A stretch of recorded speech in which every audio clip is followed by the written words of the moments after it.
Professor Fernando Barros vai apresentar a conferência Nietzsche e Chopin, não é isso, Fernando? Esse encontro realmente ele acumula méritos inquestionáveis, a começar pelo fato que eu encontro vários colegas meus, que assim, se não fosse esse encontro seria bem mais difícil, né? O Rogério, que aqui está, enfim, o Jair, o Wilson, que deve chegar, de quem eu fui calouro, inclusive, dos dois, o Miguel Ángel, o Olímpio teve conosco no passado, enfim, foi bastante interessante também. Então, o tema é Nietzsche e Chopin, isso ainda é algo que está, enfim, eu tenho trabalhado a respeito, né? Ainda não preciso dar uma forma mais determinada coisa, mas, enfim. Atuante nas obras, mas dessas independente em termos de sua efetividade estética, a noção nietzschiana de grande estilo poderia causar uma certa estranheza ao crítico contemporâneo de arte. Muitas vezes inseparável da figura do curador ou do marchand, esse último não hesitaria em concebê-la como mais um construto teórico especulativo.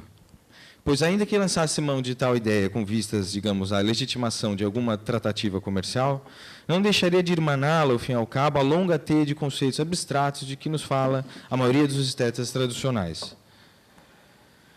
Remetendo à organização artística de nossos afetos e impulsos, tal noção pressupõe, antes do mais, uma dietética institucional a serviço de uma espiritualidade distinta daquela que caracteriza o ideal filosófico de inteligibilidade, o qual, muitas vezes, esteriliza, pelo exaurimento reflexivo, a animalidade à base de nossa vida consciente.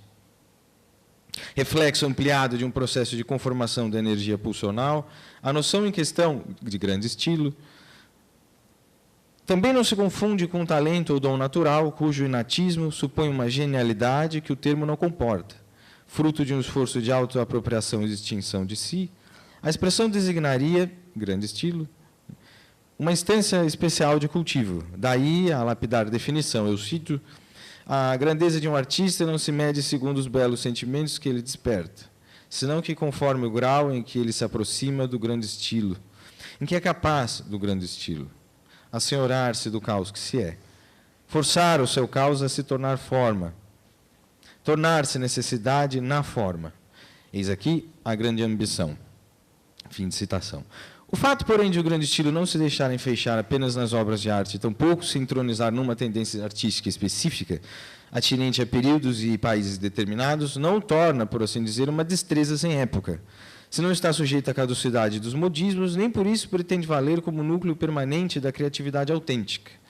Pressupondo erros e acertos, idas e vindas da energia vital, também ele está exposto à ordem do tempo, podendo, inclusive, ser identificado a certos momentos históricos, bem como a reveladoras diferenças tipológicas.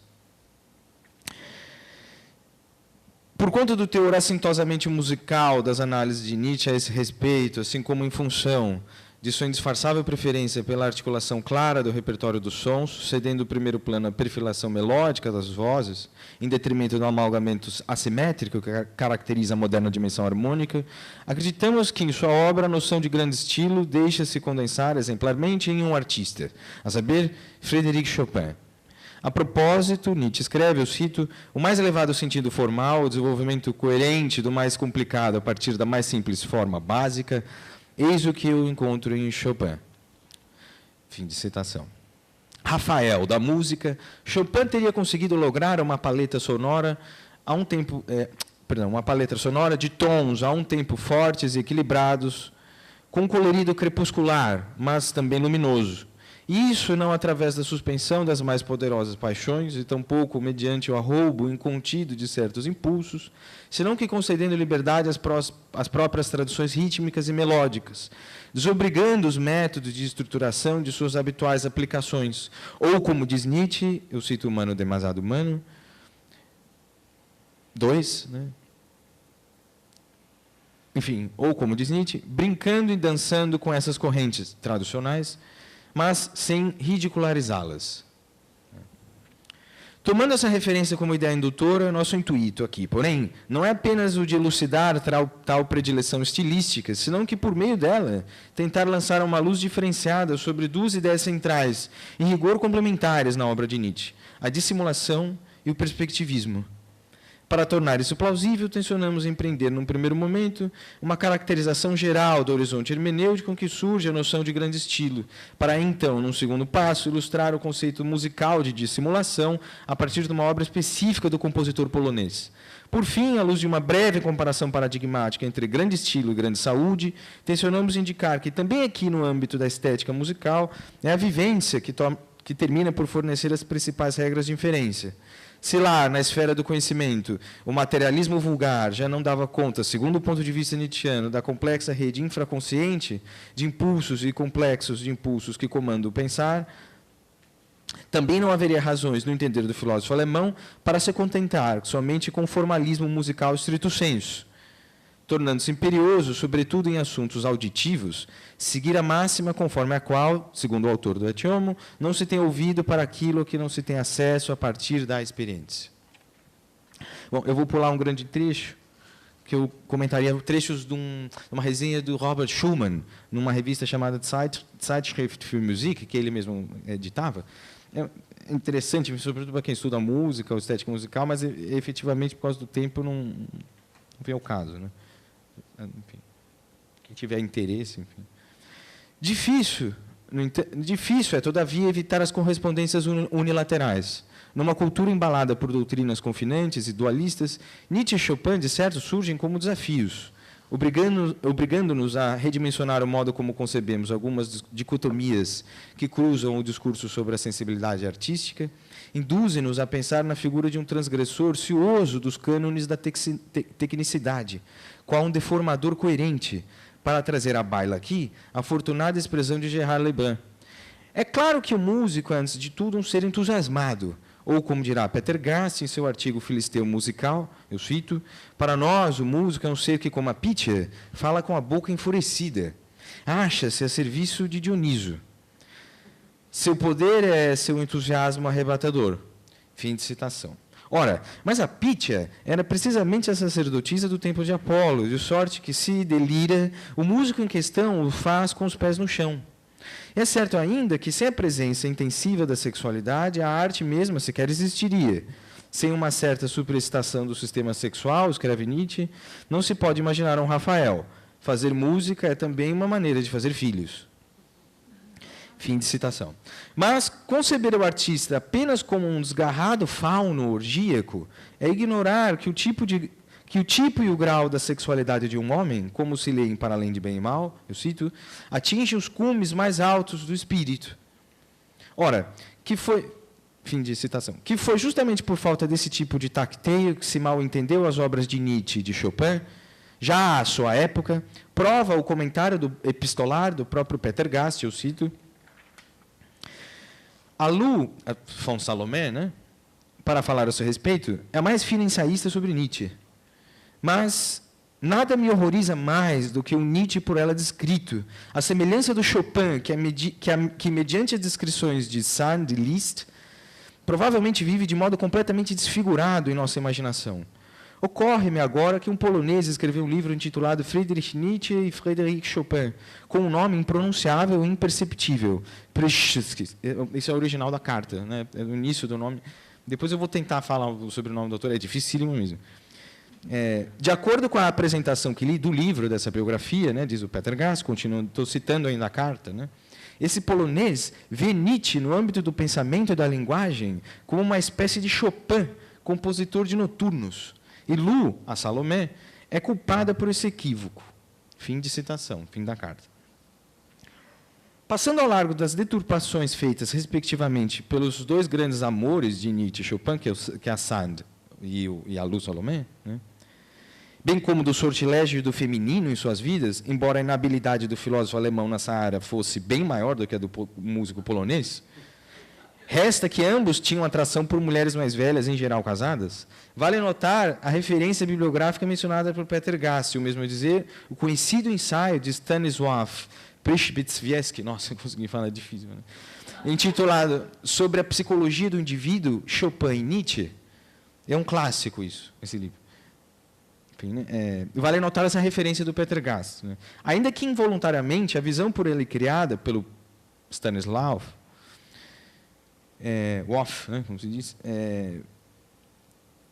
não deixa de imantar traços caricaturais e ambivalentes ao legado de tais autores, então rodeados por um halo híbrido de respeito e detração, refinamento espiritual e animalidade telúrica, contrastes que adquirem pleno sentido quando refletidos na totalidade de suas respectivas obras, mas que isoladamente pintam quadros a um só tempo caricatos e sedutores, como a do livre pensador à procura de si mesmo no sombrio horizonte de sentimentos irreconciliáveis, no caso de Nietzsche, né? Ou então do compositor ultrarromântico, que se consome inteiramente na chama de sua criatividade tórrida e genial. Seria o caso do Chopin. Na raiz do raciocínio que inspira o ensaio de Stanisław, o que não deixa de ser, num certo sentido, um fermento para a posterior recepção das obras de Nietzsche e de Chopin, acha-se a tese de que, marcadas por uma descomunal instabilidade psíquica e por uma qualidade sensitiva única, tais indivíduos seriam, digamos, naturalmente trágico-profundos. Assim é que, evocando o aforismo 279 de Gaia Ciência, embora ele mesmo, Stanisław, remeta equivocadamente a um texto da Aurora, o ensaísta polonês escreve, eu cito, entre Chopin e Nietzsche havia um tipo de amizade estelar entre dois cometas, sobre a qual se escreve em Aurora, na verdade em Gaia Ciência, cujas trajetórias devem ter alguma vez se cruzado na infinitude, mas aí então terminaram por se separar para depois de tempos incalculáveis voltarem a se aproximar. Nietzsche começa lá onde Chopin se detém. Fim de citação. Insulados, isso é do livro do Stanisław, né? Citado por Peter Gassi, que foi um best-seller na época. Até hoje, num certo sentido. Insulados em sua ipsiedade, mas ao mesmo tempo abismados nas mais caudalosas águas do delírio criativo, tais seres despontariam como aqueles raríssimos entre os raros capazes de abandonar a sua individualidade aos desígnios de uma physis indiferente à criação premeditada. Até porque, como assevera um ensaísta polonês, eu cito, não há vontade livre e, portanto, não há qualquer responsabilidade, sendo que nossas ações volitivas são elas mesmas desejadas. Fim de citação. Afirmando ainda, eu vou continuar citando, afirmando ainda que essa é, resumida em seus contornos mais simples, a parte crítico-filosófica do trabalho de Nietzsche, ou seja, a tradução da música de Chopin para a linguagem, análise e dedução filosóficas. Fim de citação. Não por acaso, para explicar tal tradução, o autor polonês então se vale da ideia mesma de embriaguez, fazendo desta última o ponto de convergência entre o filósofo e o compositor, e, no limite, o alvo de toda a fabricação artística. Como ele próprio dirá, o polonês, o Stanisław, eu cito, há um estado de espírito na vida anímica humana que é trazido à existência pela arte, em direção ao qual ela deve voltar-se, a saber, a embriaguez em suas diversas manifestações. Ora, fim de citação. Que não haja na obra de Nietzsche a afirmação de uma vontade livre, eis o que salta aos olhos de quem entra em contato com seus escritos, em especial aqueles que se seguem ao abandono da metafísica schopenhaueriana da vontade, fiando-se na hipótese de que o intelecto não passaria de um instrumento dos instintos e dos impulsos. Caudatária das relações dinâmicas de poder entre afetos e sentimentos antagônicos, subferramentas do querer, os quais, coagindo uns aos outros, terminariam por impor suas perspectivas ao chamado ato de vontade, a consciência da liberdade volitiva, além de superficial, seria apenas o resultado, como escreve o autor de Para Além de Bem e Mal, do prazer experimentado com triunfo sobre as resistências. Ora, mas é justamente essa identificação infraconsciente com o cego delírio criativo ensejado pela embriaguez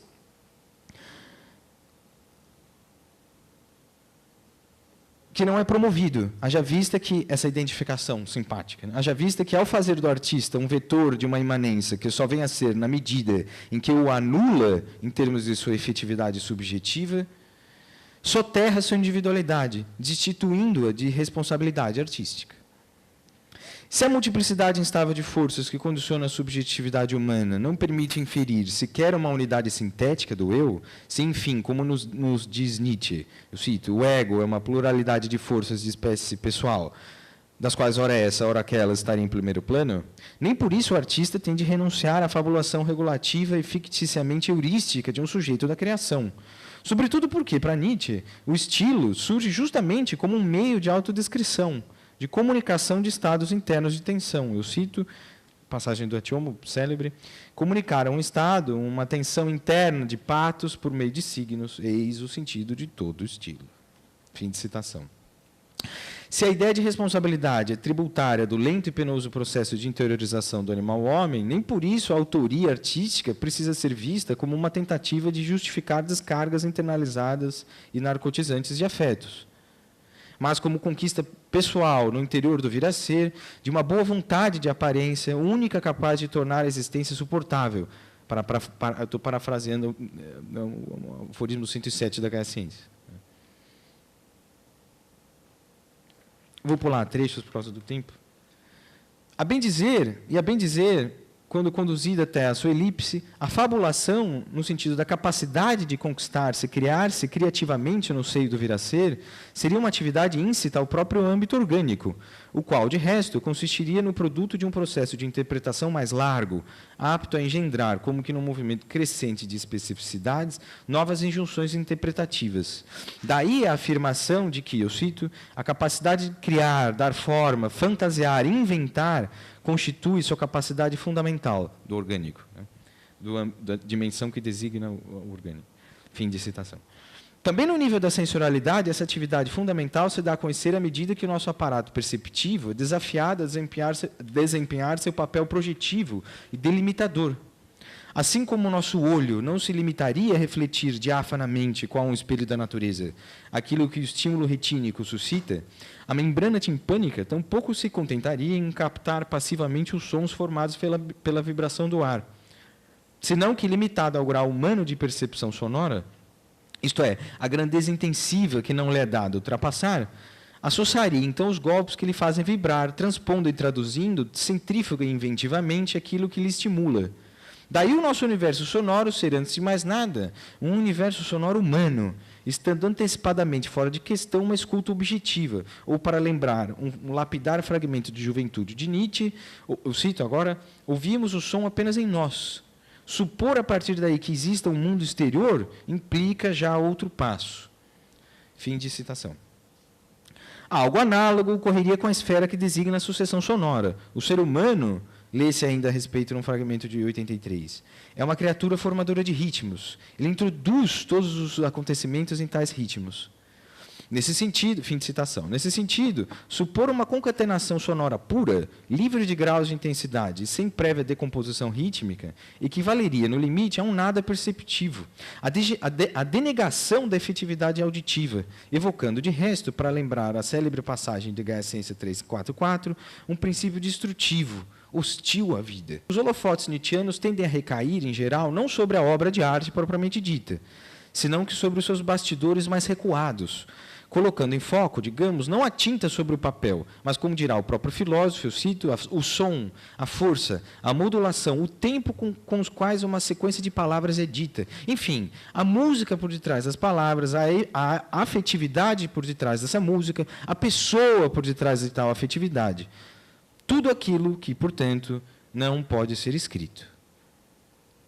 Fim de citação. A música de Chopin não estaria, portanto, em sua notação.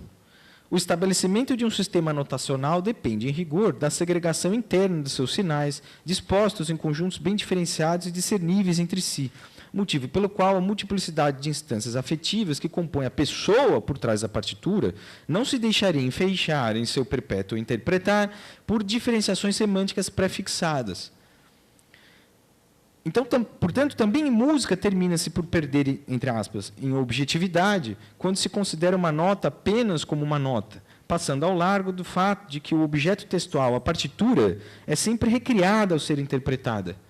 Como dirá Nietzsche, a Fuchs, em registro epistolar, eu cito, o pressuposto básico segundo o qual há, em geral, uma interpretação correta, isto é, só uma interpretação correta, parece-me equivocada. Não existe apenas uma interpretação verdadeira, nem para poetas, nem para músicos. Fim de citação. Feita essa ressalva, a linguagem notacional, a título de uma atividade de simbolização humana, não deixa de ser, porém, um epifenômeno da vontade que a enuncia, passível de decifração. E Nietzsche, mesmo nos momentos em que critica, por exemplo, a doutrina do fraseamento musical, proposta e afirmada por Hugo Riemann, não deixa de reconhecer em tal método um veículo retórico e intencional de ideias, à maneira dos sinais de pontuação, que, como gestos, dão ritmo à linguagem. Tanto é assim que a Fuchs comenta ainda: gostaria que vós e Riemann empregasse as palavras da retórica conhecidas por todos, como período, frase, dois pontos, vírgula, e conforme o tamanho, igualmente sentenças interrogativas, condicionais, imperativas, pois a doutrina do fraseamento desempenha definitivamente a mesma função que o sistema de pontuação exerce em prosa e em poesia.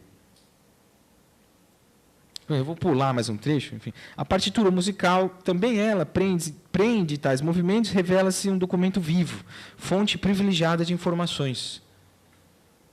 E para a questão que nos importa, que ora nos importa, isso se torna tanto mais interessante porque a dissimulação é, ao menos desde a arte da performance de Heinrich Schenker, pianista, teórico musical e leitor de Nietzsche, um conceito-chave para a compreensão da notação musical, e, em especial, os artifícios interpretativos que se impõem ao intérprete. O que está em jogo nesse caso são alterações, no caso da dissimulação musical, né, são alterações simuladas que permitem distorcer, com certo nível de controle, a dinâmica de algumas cadências, as quais, encobertas e sobreadas, favorecem a ênfase ou a iluminação de notas estruturalmente mais relevantes. O resultado dessa dissimulação consentida aparece com toda clareza, por exemplo, nos compassos iniciais do estudo de número 12, opus 25 de Chopin, provavelmente a obra mais ambiciosa sobre a qual o compositor trabalhou em seu período parisiense, a qual veio ao aluno em 1837 e fora dedicada a Marie Dagout, então namorada de Liszt. Fiando-se em arpejos feitos com ambas as mãos, seu material sonoro, aquaticamente ondulante, acentua a voz superior de uma melodia cujas notas principais, repetidas e ecoadas em cada compasso, são pontuadas por planos melódicos ocultos, no caso, com a décima no baixo. Tais planos, embora não sejam explícitos no papel, tornam-se independentes ao soar, produzindo a sensação de simultaneidade na própria sucessividade e fazendo-nos escutar, pela velocidade da dissimulação, como que duas notas ao mesmo tempo. Chopin criaria, por esse trilho, dois planos melódicos dentro de uma só melodia. Embora aparentem possuir uma existência particular, tais acentuações e distorções acham-se umbilicamente ligadas ao todo da peça musical, de sorte que, mesmo se mostrando consistente em suas determinações internas, cada alteração individual não é incompatível com a existência das demais, senão que afirma, em sua relação condicional, o princípio holístico de compatibilidade entre as partes. Com isso, opõe-se à decadência musical imputada por Nietzsche à música de Wagner, resultado, como se sabe, de uma aplicação ad hoc do conceito de decadência literária cunhada por Paul Bourget. Vê-se o individual com demasiada nitidez, escreve o filósofo, eu cito. Vê-se o todo de modo demasiado opaco. Fim de citação. Ora, o que a noção de dissimulação musical prevê é justamente o contrário, a afixação do todo mediante a distorção disciplinada das partes. Cumpre notar, porém, que não são apenas razões litero-musicais que impelem a crítica de Nietzsche. Tanto é assim que esse dirá, eu cito uma vez mais, minhas objeções à música de Wagner são fisiológicas. Por que disfarçá-las em fórmulas estéticas? Fim de citação. Até porque, em termos de sua efetividade histórica, as músicas de Wagner e Chopin não são igualmente tributárias, cada qual à sua maneira, é bem verdade, dos princípios do contraponto oitocentista, eivado de dissonâncias e marcado pelo uso cada vez mais frequente de acordes de sétima sem preparação. E, no limite, há que se concordar com a apreciação feita ao final do capítulo 16 do Dr. Fausto, de Thomas Mann. Eu cito, na obra de Chopin, isso a personagem do romance Thomas Mann comenta, né? O Adrian. Na obra de Chopin há muita coisa que claramente antecipa a Wagner. Diz lá, né?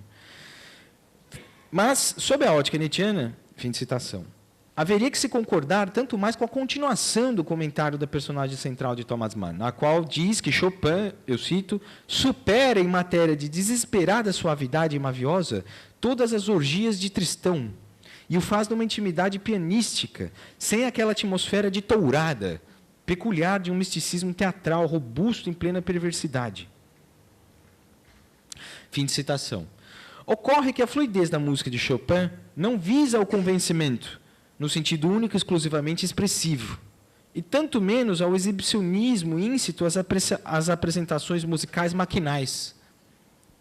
Tanto é assim que o próprio compositor polonês escreve, não sem um tom de escárnio, eu cito, isso é uma carta de Chopin à sua família em Varsóvia, a época que ele no seu período londrino. Os ingleses são muito diferentes dos franceses, a quem estou ligado como aos meus próprios.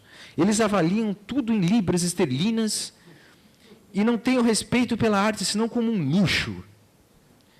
Se eu fosse mais jovem, daria concertos em toda parte, o que me renderia muito. Mas, presentemente, me é muito difícil transformar-me em uma máquina musical. Fim de citação. E 2 meses depois, desabafa ainda, a outra carta do Chopin. Aqui ninguém dirá, em Londres, né? Aqui ninguém dirá que um músico é um artista. Todas as suas apreciações terminam com a frase like water. Isso é, sua música corre como água. E eu ainda não toquei para um inglês que não dissesse like water.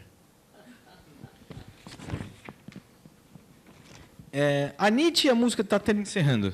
A Nietzsche, a música do compositor polonês, interessa, sobretudo, como cabedal instintual, e não pelos efeitos expressivos. E se também é possível analisar a obra de arte, como afirma Nietzsche, lá onde ela surge sem o artista, como, por exemplo, enquanto corpo, organização, deve ser igualmente possível analisar o corpo do artista, aí, fim de citação, né? Isso é uma hipótese, né? Deve ser igualmente possível analisar o corpo do artista como obra de arte, sem recorrer maciçamente à ideia de autoria, de pai genial da obra. E também aqui no concerto conjunto dos afetos e impulsos, deveria ser possível detectar dissimulações com vistas ao todo do corpo. Assim como em música, emoldura-se o edifício de impulsos mediante um afeto de comando organizador e dissimula os afetos corrosivos, granjeando-se, conquistando uma unidade provisória minimamente madura, ainda que sem estar conscientemente buscando isso. E aqui roçamos de leve a possível conjunção entre grande estilo e grande saúde, cuja análise suplantaria os limites, afinal de contas, mais estreitos e experimentais desse nosso presente esboço de análise, mas que talvez pudesse constituir o plano para uma futura pesquisa. Pois, se a ocultação interpretativa dos planos melódicos faz iluminar, paradoxalmente, em música, o todo da obra musical, a simulação infraconsciente dos impulsos restauraria e construiria um metabolismo conduzido por uma vontade de saúde, que, como dirá Nietzsche no prólogo de Humano demasiado humano, eu cito, frequentemente ousa vestir-se e travestir-se de saúde. Fim de citação, está acabando mesmo. A música de Chopin não é salvífica e tampouco medicinal, no sentido de um fármaco a ser utilizado para obter cura. Incrementando na prática a segurança instintiva, ela atuaria no combate ao ressentimento. Este sim, como dirá o autor de Etiomo, proibido em si para o doente. Com Chopin, Nietzsche conta indicar que, a despeito da visceral e inextirpável negatividade que dormita sobre a modernidade artística, ao seu ver, uma versão secularizada da força moral a partir da qual nasceram e cresceram nossos supremos juízos de valor, também é possível entrever como que das ruínas civilizatórias um momento de afortunada positividade. Esse instante feliz, diz-nos Nietzsche, em Humano demasiado humano, Chopin colocou de tal forma em sons na barcarola que até os deuses, ao ouvi-la, teriam desejo de passar longas tardes estendidos numa canoa. Fim de citação. Numa chave vivencial, Nietzsche irá associar esse feliz momento à felicidade infantil, ou, mais propriamente, à infância perdida, cuja sentimentalidade se mostra preciosa justamente porque é irrecuperável. Assim é que escreve, eu cito também de Humano demasiado humano, e com isso eu já me encaminho para o final. Quando ainda éramos crianças, saboreamos pela primeira vez o mel de muitas coisas, mas ele nunca voltou a ser tão bom. Talvez por volta dos 9 anos de idade ouvimos a primeira música. É a esses primeiros arrebatamentos musicais, os mais fortes de nossa vida, que se conecta a nossa sensibilidade, a felicidade infantil e a perda da infância. Fim de citação. Revisitar a infância perdida requer bravura. Implicando acertar as contas sem vingança com o passar do tempo, o ato envolve revirar antigos brinquedos. Em 1875, Nietzsche passa limpo as suas composições musicais e declara: para mim, será sempre extraordinário como se manifesta na música a imutabilidade do caráter. O que o menino nela expressa é tão claramente a linguagem da essência de sua natureza que também o homem nada deseja ver mudado. Fim de citação. E aí eu concluo, não seria fora de propósito lembrar, à guisa de conclusão, que em 1862, aos 18 anos, portanto, Nietzsche compôs para piano 2 peças polonesas, Mazurka e Aus der Czarda. Concebidas como uma espécie de mimo de Natal, as composições partilham um curioso título, Em Memória de Nossos Antepassados.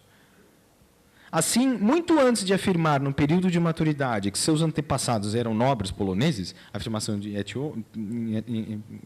presente em Etiomo, né? Ascendência factualmente inverídica, mas útil para frisar o seu não consentimento à então impendente germanização da cultura europeia, o filósofo intuía já a afinidade de berço que viria a ter com Chopin, que se escute, então, em nome de todas as infâncias perdidas e, sobretudo, em homenagem aos nossos 2 Fredericos, a mazurca mencionada. A minha ideia era fazer com que escutássemos, mas acho que, por causa do tempo, acho que não tem como a gente ouvir. Quem tiver interesse em ouvir essa mazurca, a mim me parece bem bonita, enfim, musicalmente criativa, inclusive, eu tenho um CD, mas acho que não tem como ouvir, acho que não dá tempo, né? Não sei se... sei lá, acho que uns 40 minutos, mais ou menos. Bom, eu vou tentar, enfim. Vamos ver se dá certo.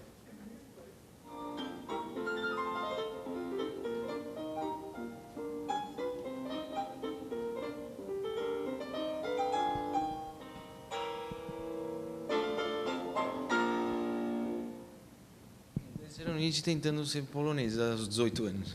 Obrigado, desculpa o tempo.